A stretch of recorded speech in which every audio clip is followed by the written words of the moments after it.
Assalamualaikum warahmatullahi wabarakatuh. Oke teman-teman, kita lanjut pelatihan untuk melatih bagaimana memulai usaha di bidang persabunan.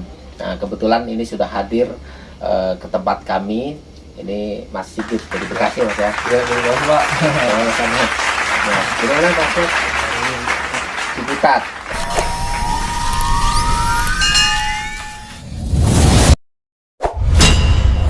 Nah, kita lanjut. Kalau kemarin kebetulan berlatih bagaimana memulai produksi atau membuat sabun.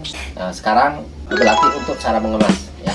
Jadi untuk teman-teman ya, para subscriber YouTube channel kami K3S Indonesia Maju, kalau yang berminat ingin memulai usaha ya, jangan segan-segan untuk datang. Kalau memang masih wilayahnya dekat, datang langsung ke sini ya, atau juga bisa memanggil kami karena kami memberikan pelatihannya itu gratis ya, tidak bayar teman-teman. Jadi silakan mau belajar, semua diedukasi.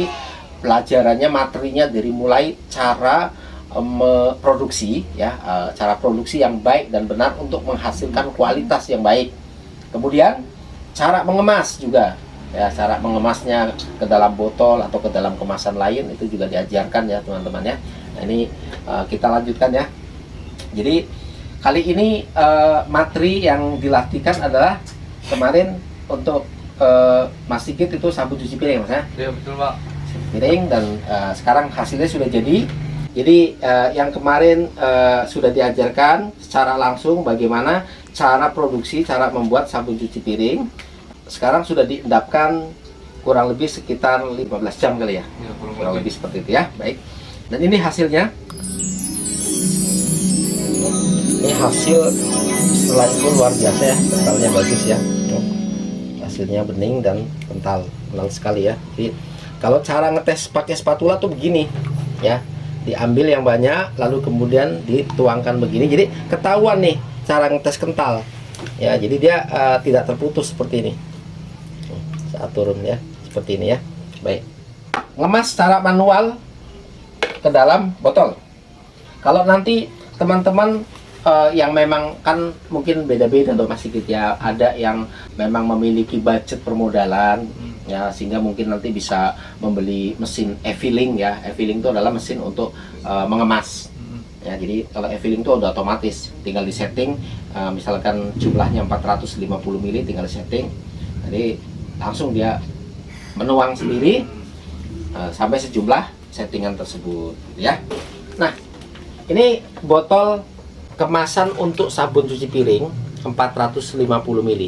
Tapi sebenarnya 450 ml itu cuma sampai di sini, Mas. Oh, nggak Ya, sampai atas. nggak kan, atas. Oh.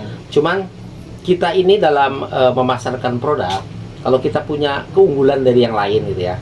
Misalkan merek ternama itu ya, dua merek ternama, saya nggak mau sebutin Ya, betul, Pak. itu dua-duanya yang menggunakan kemasan botol itu cuma 400 ml. Oh. Nah, makanya kita penuhin. Dia cuma sampai di sini. Coba aja lihat kalau beli yang merek ternama, itu dia cuma sampai di sini ya. Nanti kalau kita sampai ke leher, nah itu ekstra. Di stikernya pun ada tulisan plus atau ekstra ya, seperti itu. Jadi karena kita kan harus produk UMKM ini kan kita harus bisa menarik pasar ya, itu harus ada kelebihan begitu ya. Oke. Baik. Karena botol ini kan terkadang botolnya kan tipis ya. Nah, ada juga sih yang lebih tebal juga ada. Kalau misalkan ada penyok, itu kan di sini ada penyok, kita tiup saja. Kalau kemudian penyoknya terlalu dalam nggak bisa ditiup, nanti ada alat kayu atau apa untuk mengembalikan ya. Yang pertama maksud saya adalah sebelum dimasukkan kita sudah terbebas dari mungkin ada penyok. Nah, terbebas, tidak ada penyok lagi gitu ya. Nah, cek dulu ya, baik. Setelah dicek, oke, langsung kita ambil. Ya, ini kentalnya luar biasa tuh, lihat tuh ya. Gitu. Nah, secara manual seperti ini. Kalau mau pakai corong boleh, tapi pakai corong kan ribet ya, dua tangan nih. Pakai ini aja. Tapi karena supaya netesnya tidak itu, mah diginiin dulu nih. Kita netes pelepetan ya. Baik. Lanjut, tuang. Mantap. Oh. Untuk info pemesanan dan konsultasi, silakan klik di deskripsi.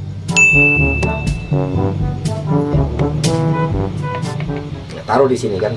Makanya carilah apa namanya, yang jangan rapet, jangan ketemu, supaya nanti bisa buat naruh di Iya, sini ya. lebih gampang ya. Betul, lebih gampang. Ya, ini hasilnya ya. Nah, pada saat karena kita tidak memiliki alat untuk meniup ya, dengan mesin kan otomatis ini yang merek. Nah, itu kan kencang tuh. Padahal dia tipis tapi kencang karena memang mesinnya itu menekan pada saat mengisi ya. Itu baik. Nah, kalau kita pakai manual caranya begini aja. Caranya pencet di sini ya. Di sini. Antara sini sama sini nih, pencet. Perhatikan ketika kita pencet dia turun ke bawah. Nah, ya kan? Jangan mencet di sini. Kalau mencet sini nih, naik ke atas. Pencetnya di sini turunnya ke bawah. Pada saat ini turun ke bawah, kita tutup. Nantinya kencang hasilnya, gitu ya. Nah, cuman ini kan tutup kepalanya kan punya konde ya. Nah, kita sebut aja konde. Nah, kondenya jangan posisinya di sini, di samping jangan. Oh gitu. Posisinya di sini atau di sini yang benar ya. Di sini atau di sini. Pas di depan. Nah, kalau memang belum, ya kita coba putar lagi Ya, supaya iya. posisinya pas di situ, Iya. ya. Nanti akan tahu maksud dan tujuannya apa. Nanti Iya. setelah mengemas satu lusin nanti akan tahu. Supaya dia berbarisnya berjejer, kodenya ke belakang semua. Jangan kodenya ada yang ke depan, ada yang ke belakang, tidak depan-depan gitu kan. Ya. Nah, seperti itu ya. Nah, ini keras tuh, lihat, silakan Mas pegang Maaf. keras. Paham ya? Oh iya. Nanti setelah saya jelaskan nanti akan paham ya. Padat ya kalau gini. Iya. Oke ya. Nih, Pak. Saya praktekkan sekali lagi ya. Oke, seperti itu ya. Perhatikan baik-baik, saya praktekkan sekali lagi. Ya. Botol periksa dulu. Kalau memang tidak ada yang penyok, langsung. Nanti kalau sudah terbiasa gerakannya akan cepat. Ya. Nah, kerja mengemas kalau gerakannya harus cepat supaya hasilnya juga banyak, cepat.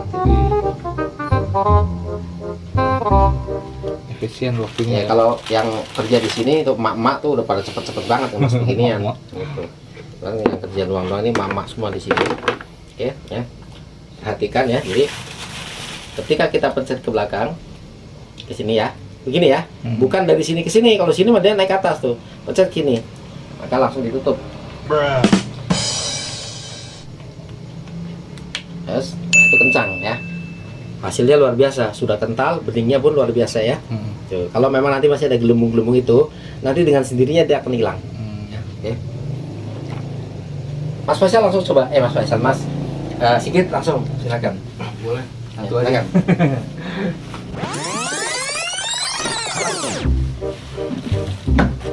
Nih, kita cek dulu Pak, ya.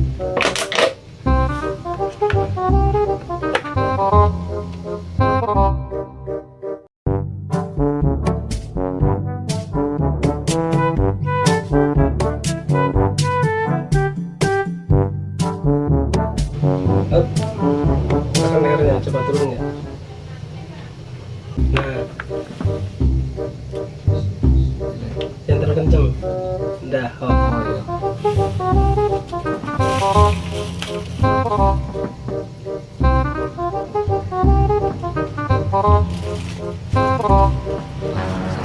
Buka lagi aja. Bisa itu karena terbiasa ya Mas ya. Iya betul. Karena kan belum terbiasa. Iya. Santai aja tidak apa-apa. Ya ya itu sih. dilepaskan. Tapi kita periksa lagi apakah dia tadi pada saat Mas ini berbolak-balik, nah itu kan Oh, iya. hasilnya jadi kendor. Baik. Oh, Karena iya. tadi Mas bolak-balik itu. Beda, Sekarang saya contohkan lagi ya. Ya Pak, buka sedikit aja nggak apa-apa. Kita turunkan lagi sini, saya pencetnya di sini turun, baru kita kunci. Nah, kita kenceng. Ya, seperti itu. Oh iya, beda. Coba Sini. sekali lagi. Beda-beda. Jos. Ayo Pak, gantian. Tapi intinya paham ya. Iya, paham Pak. Karena kadang kita lagi metodologi belajar, kalau lagi banyak orang mungkin nanti aku nanti kerjain sendiri di rumah juga Bisa. paham Ya, ya. Oke, baik. Ya, oke. Saya lanjutkan materi. Paham tapi ya, Mas Ahmad, Mas Sigit paham ya? Paham. Baik. Oke, jadi Mas Sigit sudah paham semua ya? Iya. Sudah. Jadi sudah belajar bagaimana cara membuat sabun cuci piring, ya kan? Diajarkan dengan benar supaya hasilnya juga maksimal, dan sekali belajar sudah bisa menghasilkan yang hasilnya maksimal ya, kental semuanya. Busanya juga kemarin kita tes luar biasa ya, melimpah busanya bermain ya. Oke, lalu kemudian sekarang diajarkan cara mengemas ke dalam botol, kemudian cara menempelkan stiker dan segel ya Mas ya. Jadi ya buat teman-teman para penonton channel YouTube kami ini, bahwa saya sebagai mentor sering mengatakan berkali-kali bahwa memulai usaha di bidang persabunan itu bisa dimulai dari kecil, dari mikro atau dari kecil atau dari bisa ke menengah sesuai dengan budget permodalan. Artinya kalau memulai dari mikro pun bisa gitu.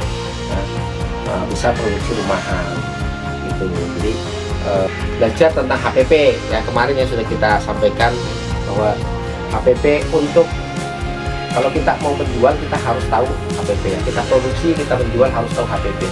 Nah, HPP untuk 400 kemasan sabun cuci piring, kemasan 450 ini seperti ini dengan menggunakan botol semacam ini dan pakai untuk free top, stiker, ada segel, itu HPP-nya ya.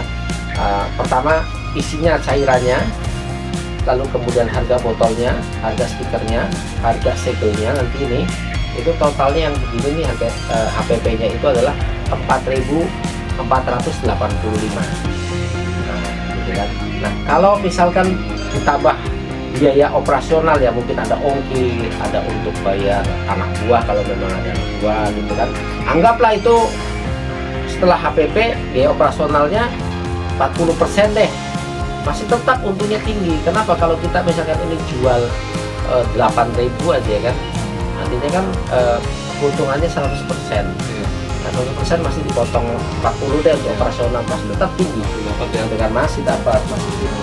Terus kemudian ada yang ketemu misalkan menemukan harga sabun yang kemasan seperti ini ya, tapi dijual cuma 4.000 misalkan. Nanti di lapangan juga ketemu seperti itu ya.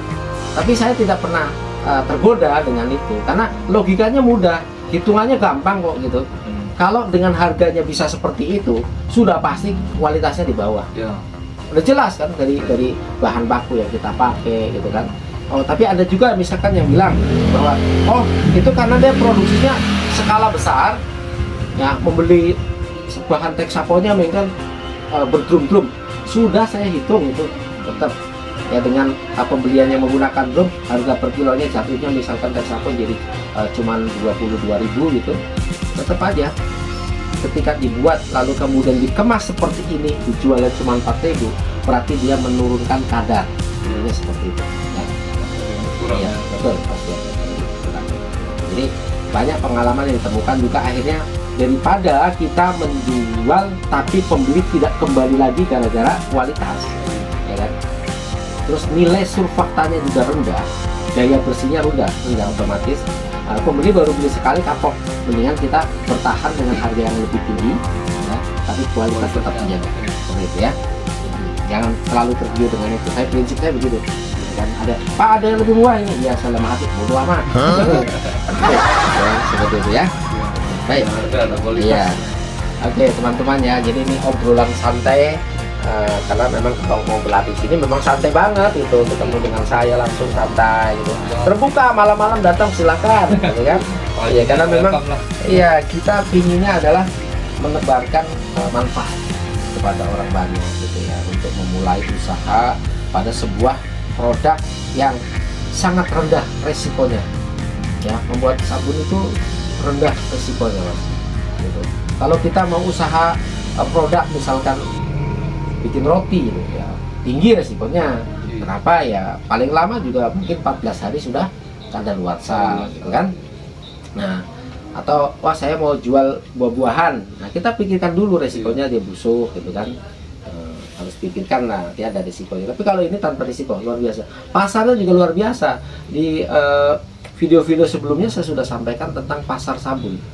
Ya, pasar sabun cuci piring saja itu rumah tangga, rumah makan, rumah sakit, rumah penginapan atau hotel. Ya, belum catering gitu ya. Dan kebutuhannya itu luar biasa. Ibu rumah tangga aja sehari paling sedikit mungkin 2 kali mencuci piring, bisa 3 kali. Kalau rumah makan setiap saat ada orang habis makan pasti cuci piring gitu kan. Nah kalau rumah sakit sama dengan rumah tangga 3 kali ya kan. Nah, melayani pasien banyak tapi sekali mencuci piring kebutuhannya juga banyak. Lalu kemudian rumah penginapan atau hotel sama ya kan. Seperti itu. Artinya pasarnya luas. Kalau kita bisa menyerang pasar itu ya, 5 pasar tersebut itu luar biasa. kalau kita ini ya. Dari pelajaran materi tentang pemasaran lain waktu itu ya. Ada pelajaran pemasaran, belajar tentang HPP dulu, kemudian regulasi perdagangannya, regulasi menjualnya, karena kita kan produsen. Sebisa mungkin produsen itu tidak mengecer, bukan seperti orang jual gorengan. Gorengan itu kan dia memang bikin sendiri, digoreng sendiri, langsung jual kepada konsumen ya.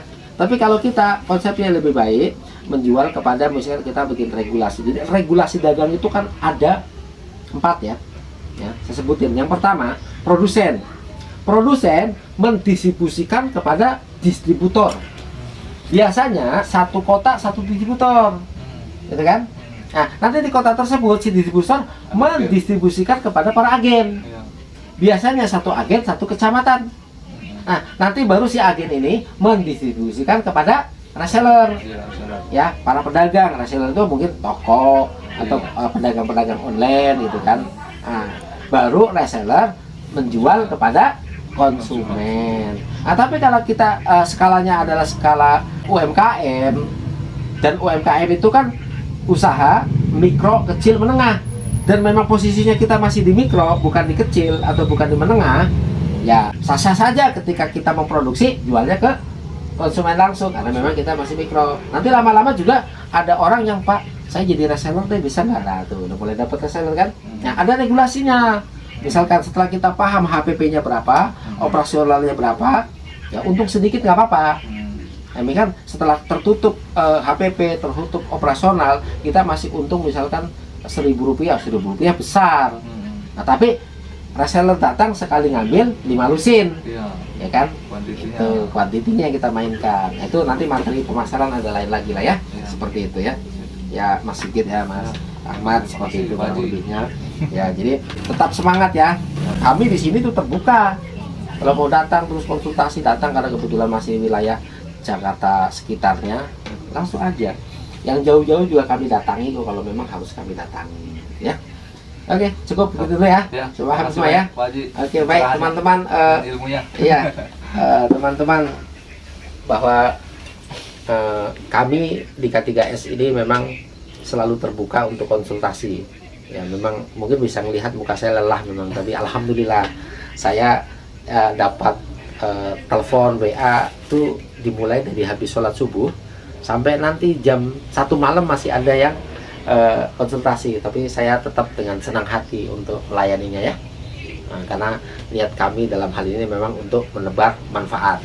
Dan kalau memang ini menjadi manfaat buat teman-teman semua, jangan lupa subscribe dulu ya, gitu. Kemudian like, terus pencet tombol loncengnya biar agar setiap video yang kami baru teman-teman bisa dapat notifikasinya ya.